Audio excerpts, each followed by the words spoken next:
Hi there, this is Dane and Cindy from Midlife Travel Tales. And we're back again. And we've just been traveling Turkey. It has been amazing. We love Turkey. We love Turkey. I, in fact, can't wait to go back again. I just love Turkey. I felt that we didn't spend enough time there to see everything that needed to be seen. And there's so much culture, so much history, so much beauty. Yeah, we didn't even get to Cappadocia or any of those areas. So we're looking forward to go back. Yeah, so today's video is on what you should know before you visit Turkey. There are just a couple of things that we've highlighted that we discovered when you were there, which we hope will be helpful to you if you're going to go and visit Turkey. Yeah, it's just helpful to know these points before you go to a nation. Yeah. We've done a few of these videos, so we quite enjoy doing them. All right, so number one is the transport.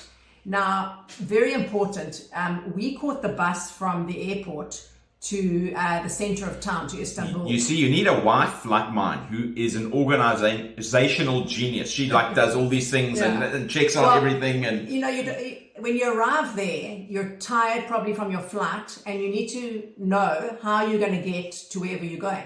And to jump on a taxi can sometimes be expensive. And we have found that out. We just jumped on a taxi once in Bangkok, and it cost us more than nearly our flight cost. So so the thing is to do your research before you arrive in this country or in the city, and know how you're going to get from the airport to wherever you're going. So I found in Istanbul the Hava Ist bus. So there's two types. There's a Hava bus and a Hava Ist.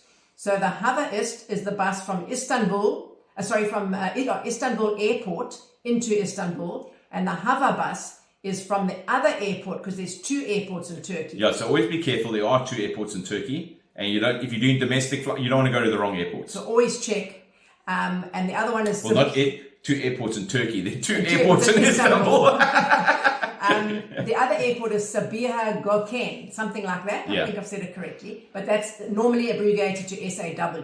So that's the Hava bus that leaves from that airport, and the Hava Ist bus that leaves from Istanbul airport. So just make sure you know which bus you're catching depending on which airport you're arriving in. But it's very simple. We just went down the escalators. They're very clear with the instructions. It's kind of on the ground floor. Feels like a bit of a basement parking, and all the buses for the different areas. We were going to Taksim Square. Took us straight to Taksim. I think we had about a 10-minute walk to where we were staying from, where the bus dropped us. It was amazing. Look, and even if you don't speak English, everybody's really helpful, and you'll find some guy who just points you in the right direction, you know? And it goes to, the bus stops at a lot of the main areas in Istanbul.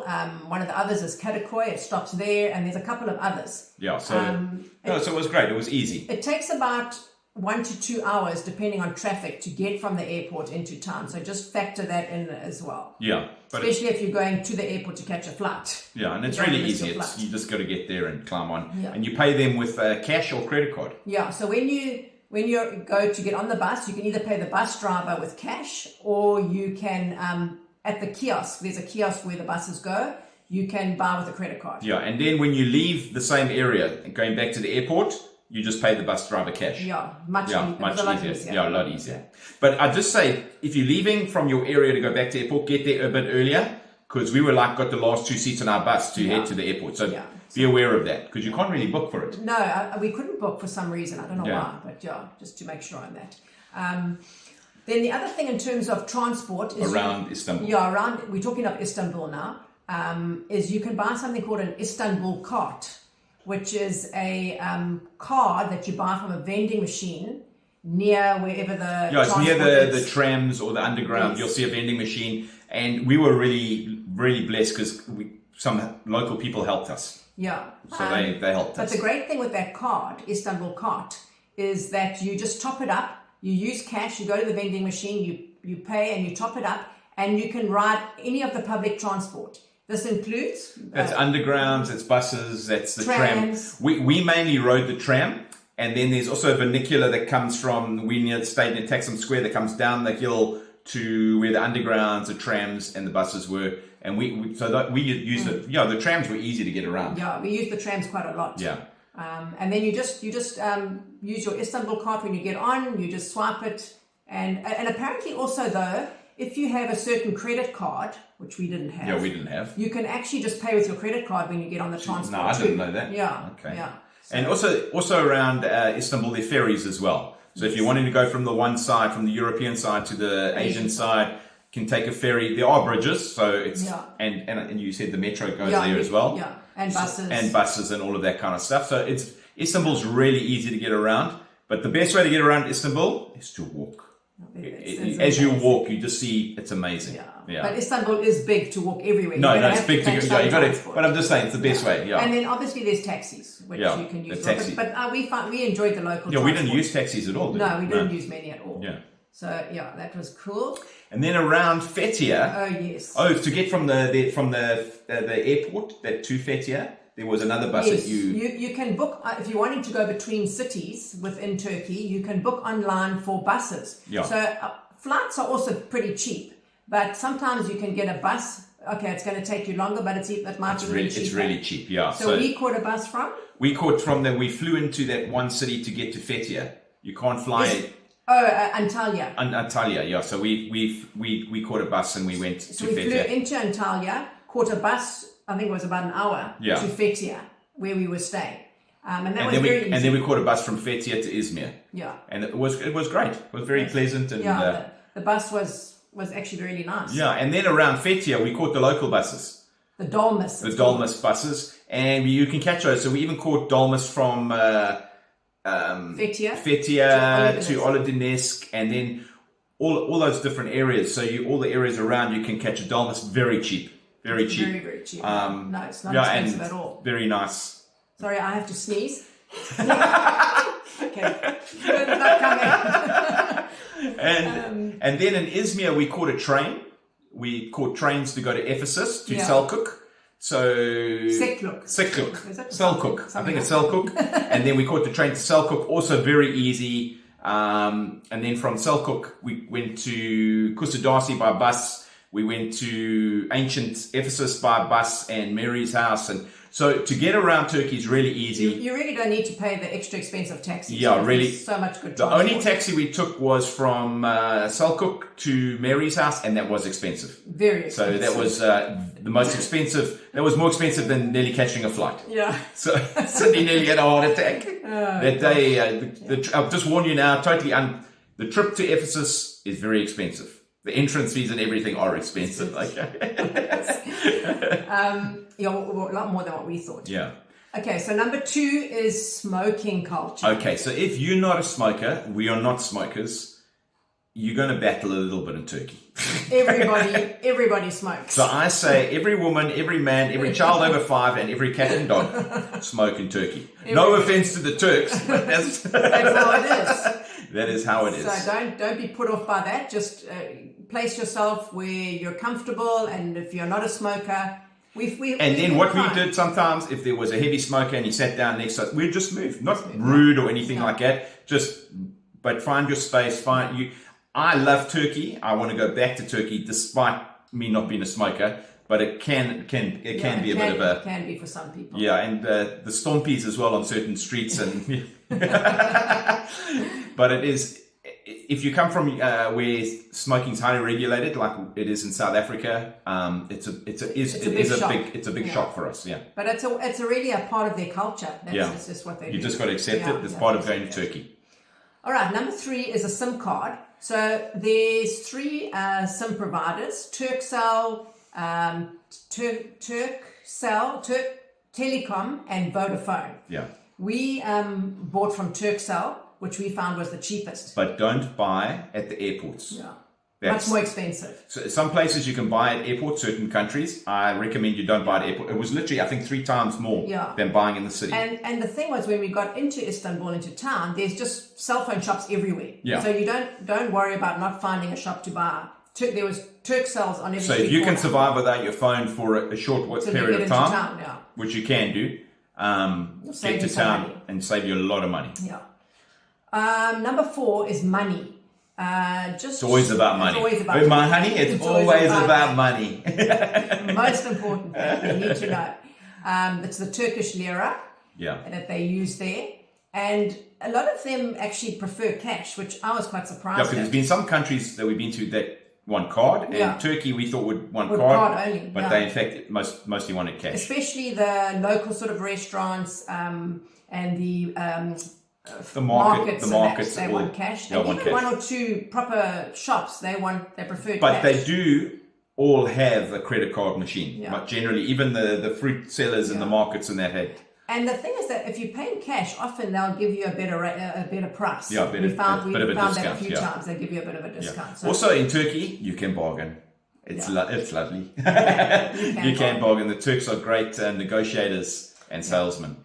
Also, if you're wanting to draw cash from the ATM and you want to avoid bank charges, the Ziraat Bank, Ziraat, the Ziraat Bank, they didn't charge any fees. So that's where we always look for a bank. Remember, when you travel, and we say that in most of the countries, and when we do these videos, there are certain banks that charge a lot. There's some that charge a little, and there's some that don't charge. So always try and find the one that doesn't charge. Yeah.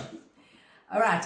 Then the tipping culture. Often people want to know, like, should we tip? Do we tip? Yeah, it was different in Turkey. Sometimes they added the service charge on sometimes. Yeah, sometimes they added the service charge. Sometimes you try to tip people. Didn't look like they wanted to be tipped. Sometimes you shouldn't. They ask that you don't add the tip on to the card, because then I think the actual restaurant or something takes it. So, the tip, so it was all very different. But just check your bill when you get it, because a couple of times they'd already added on the service charge. Yeah. So you don't want to double tip. Yeah, well, so you can if you want to, but so just double check that. Yeah. Number 6 is looking at scam. Well, it's not really scams. It's just entrapment. Not entrapment. It's just like. It's like people making friends with you to come into their shop or giving you something free. Yeah, we were outside Hagia Sophia. Yeah, Hagia Sophia. We had guys come up to us speaking perfect English, really good English. And he was very convincing. And I think he wanted to try and take us to his shop to buy a rug or something. Yeah, he wanted to. He was very friendly, very helpful. But the problem is you're going to end up spending the money you didn't really want to spend. And we had it happen in the market in Fethiye, and the guy gave us a free gift, and then we went home and discovered that the free gift was very stale. It was expired. So just. Yeah, if we had bought something, he gave us the free gift. So we bought it's just But it's wherever you are, always just be aware. Yeah. Especially as foreigners, as people who carry money to spend, so to speak, tourists. Just be aware there are people out there who need your money, but. Just be aware. If you don't want to spend the money, then we just politely said no thank you. No thanks, yeah. And we just carry on walking. Then they stop talking to you in English and they wander off as well. So. Number 7. This is Cindy's thing. This is my thing. The stray dogs. Now, in Southeast Asia, I really battled with seeing all the stray dogs and cats. It's not my thing. No. I would have rescued them all. I know a lot of people are like it. Cindy really battled. But in Turkey, there's a lot of stray dogs and cats, but they are so cared for there. Everywhere you go outside the shops, there's water and food. There are cats everywhere. It's probably why I didn't see a bird. I'm serious. I've never seen so many cats. And so little birds. It's probably not very good for the environment, but they look after the They look after them, and it was amazing to see all these Anatolian sheepdogs. Huge stray dogs. Where before in other countries you see like medium-sized dogs that are strays. They are literally giant dogs that are strays there. Yeah, but all in good condition. Beautiful dogs. They are stunning. I could have just taken one of those home with me. But they're all cared for, and they have these tags. Yeah, they have a chip. A lot of them have a chip on their ear, which apparently the government has a program that they spade and give their vaccinations, anti-rabies and all that. Because I tell you, a big dog like that gets rabies, you're all in trouble. Yeah, so if they've got a thing on their ear, then it's more than likely they've been sorted out. And most of the animals we saw were like that. Had chips, So the government's got a policy of looking after them and caring for them. But they really do care for the pets. Yeah. No, that was so lovely to see. It really was. Number 8 is the language there. So 90%, I think, of it is Turkish. Yeah. There's not a lot of English around. Yes. Although you can make yourself understood. There is English. It's a lot of Turkish, though. There is quite a lot of English, but it's not.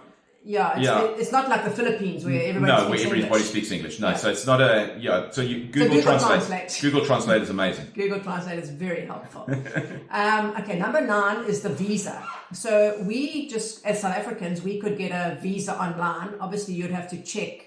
Where you're coming different from. Visa rules for different countries. But I think there's a lot of countries that you can do an e-visa online, which we did, and within a few minutes we had our visas emailed to us. And it was cheap. It didn't cost a lot. And just don't get ripped off doing this. Because there are fake websites. There's a lot of websites advertising that they'll do it for you. Some of them charge up to like $150. Yeah. But it's so easy to do yourself. So I really advise you to just do it yourself. Find the right website. Don't go on the wrong website. The website is evisa.gov.tr. So just make sure you go through the official Turkish government website and not through any other website. Yeah. And then you're okay. And it gives you 30 days within 180 days. That's how. Yeah. That's the No, it was great. It was so easy. Yeah. Very easy. Number 10 is 90% of the country is Muslim. Yeah. If you didn't know that. Yeah. So there is a Christian percentage. But Turkey in its modern form is a secular country. By Ataturk, it was formed as a secular state, not a religious state. But the interesting thing there is, it's kind of there's people dressed traditionally and the more traditional people, and then there's very westernized people. So you'll go past and there'll be a lady in a full burqa, and then a lady will come past you in a boob tube. Yeah. And it's quite a confusing country because other Muslim countries we've been to, it's very, very strict, a lot stricter. Like when we went to Lombok and that. But it's in Turkey. I was quite surprised. I thought Turkey was a lot more strict. Yeah, so it's an interesting country. It's a very interesting country to travel like this. Okay, number 11 is the food. Oh my goodness. Oh my hoop. That was wonderful. The food. I tell you, I think after having the dengue fever in Asia and I lost all the weight, I put it on in the first week in Turkey. I think we both between the dairy, the meat, the everything. Turkish food's amazing. And we actually did a little bit of our own cooking there after being in Southeast Asia, cooking for Cindy was quite excited. She hadn't cooked for a year, and but you could buy cheese and olives for hardly anything. A packet of olives like this was nothing. It was so cheap. A block of cheese like this. And lovely cheese. So every night we sat, we had the wine wasn't bad. We had Turkish wine. We had olives and cheese and bread. And the breads. Everywhere you go, there's this bread. Everywhere you go, there's food in Turkey. Yeah. Every second shop is a sweet shop or a baklava shop, or they're selling olives and cheese. It's amazing. And the peppers. We love the peppers there. Some of them really nice. And we'd go to the markets and just buy stuff and then come home and we had lamb there. The lamb is amazing. But it was cheap to buy your veggies from the markets. I mean, we couldn't believe how cheap it was. Yeah. So in Turkey, it can be expensive eating out. You can find cheaper restaurants. But if you eat from the local markets... and just take it home and eat at home. It's amazing. It's going to save you a ton of money. So I rent a place with a little kitchen, and it's fun eating there because it's all this olives and cheeses. It was fantastic. Yeah, peppers. And you've got to try the baklava. Hey? All the different types of baklava. Never mind the Turkish delights. All the different kinds. It's insane. They have huge sweet shops with all sorts of nougats and just Turkish delight. It was amazing. Yeah, I do. It was. And then they got dairy products as well. They got dairy, which is really, really nice. Fantastic. So, and you've got to try. Obviously, I don't know if you know the kebabs with the meat that they slice off. And to have pieces of meat and after we've been in Southeast Asia for so long, there wasn't much meat there. Not much meat in some of the countries we went to. You get a little bit in your bowl, but it was great. Only thing you're not going to get is pork. Yeah, you're not going to get pork. Being in a Muslim country, there's no pork. But you must try the doner kebab. Yeah. That's like a lamb beef. And then the Turkish breakfast. You can't finish it. We got like 12 rolls. I don't know how they think 2 people eat 12 rolls. and a plate, and just the whole table was just full of food. No, you have to experience a Turkish breakfast. Watch our video on Izmir to see what a Turkish breakfast is like. Yeah, it's insane. Incredible. You've got to try it. It was really nice. And then coffee and tea, your Turkish coffee. Cindy bought the little Turkish coffee maker. It's fantastic. And the tea, everybody seems to drink a lot of tea there, more tea than coffee actually. Yeah, but we enjoyed the coffee. All the people sit outside on the streets drinking their tea. Yeah, it's so wonderful. All the little shops all got sitting outside having coffee, and all the owners of all the shops come out, and then you're walking in the market, and it's just... Yeah, no, it's fantastic. It's amazing. I love Turkey. I'm coming back. Number 12 is the shopping. So Turkey has great shopping and great quality of like rugs and clothes and that kind of thing. They've got really good quality. but they've also got a lot of imitation stuff. Yeah. But we found the imitation stuff, or the very high quality. Stuff was high quality. So hopefully we're not breaching any international rules, but if you want great imitation stuff, Turkey's a place to do. And one of the things we bought were Birkenstocks. Yeah, and we don't know whether they're real or not. But they are fantastic. They look, and you know how expensive Birkenstocks are? These were a quarter of the price of what you'd normally pay for a Birkenstock. They were great. But even we bought 4 pairs each. Yeah, if we had had space in that, we would have bought carpets. The lanterns there, the glass lanterns are just stunning. Just generally, the shopping and the ancient markets. I'm not really a shopping person, but I love the markets. Yeah. There's the Grand Bazaar, and that's quite expensive. That's the main one. But that's famous. It's a famous. You've got to go there. But you can find cheaper, like at the Egyptian Bazaar and a few other smaller. And in Izmir, their famous bazaar, I've forgotten the name right now, but the famous bazaar in Izmir is one of my favorite places on the planet. Yeah, go in there for food, for goods, whatever. It was fantastic. And we went there every day, I think. Yeah, and we walked to get there. Yeah, we walked, but it was amazing. Number 13 is just to consider when you go the time of year. So we were there in May, and it was actually, the weather was quite nice. The weather was amazing. It wasn't too hot, it wasn't too cold. No rain though? No rain. Fethiye was a lot hotter, so the south of Turkey is a lot warmer. Yeah, when we were in Istanbul, it was quite cold. We were wearing jackets and it was cold. Jackets, then we got to Fethiye and we were in summer clothes. And then we got to Izmir and it was hot. Yeah. Ephesus was absolutely boiling. Yeah. So Istanbul was a lot cooler. Yeah. So I would say April, May, September, October is milder weather. So it's not too hot, not too cold. It's probably a good time to go. Yeah, and the Mediterranean is cool as well compared to like being in Southeast Asia. I wouldn't go June, July because can be really hot. Yeah, and it's lots probably of peak people. season. Yeah, lots of people. So I'm trying to avoid sort of that season. Yeah. Okay, the last point is on safety. Yeah, especially I see on there were a few videos on YouTube just regarding how unsafe Turkey is and things that happen in Turkey. For us as South Africans, we never had one incident, and we didn't feel unsafe at all. Every single Turk we met, we were in the middle of a Galatasaray soccer match, which is some of the most vociferous. I'll probably say you're wrong. But soccer fans in the world, football fans in the world, and we had not an issue. Yeah. Everybody had... Even though they were all partying and everybody treated us well. But even walking in the streets at night, I really didn't feel unsafe at all. No, we walked everywhere. And it was in Istanbul, Izmir, we walked and it was amazing. Maybe just not like late at night and dark. Don't be stupid. Don't take our thing and just be stupid. Yeah. I realize there are national problems between certain countries as well. Yeah. But for us as South Africans, it was extremely safe. Yeah. So hopefully all these points will just help you if you're heading off to Turkey and give you some insight. And Turkey, we're going to be back next year. Definitely. And we're going to come stay for a far longer time and see much more of your country. No, not long enough at all.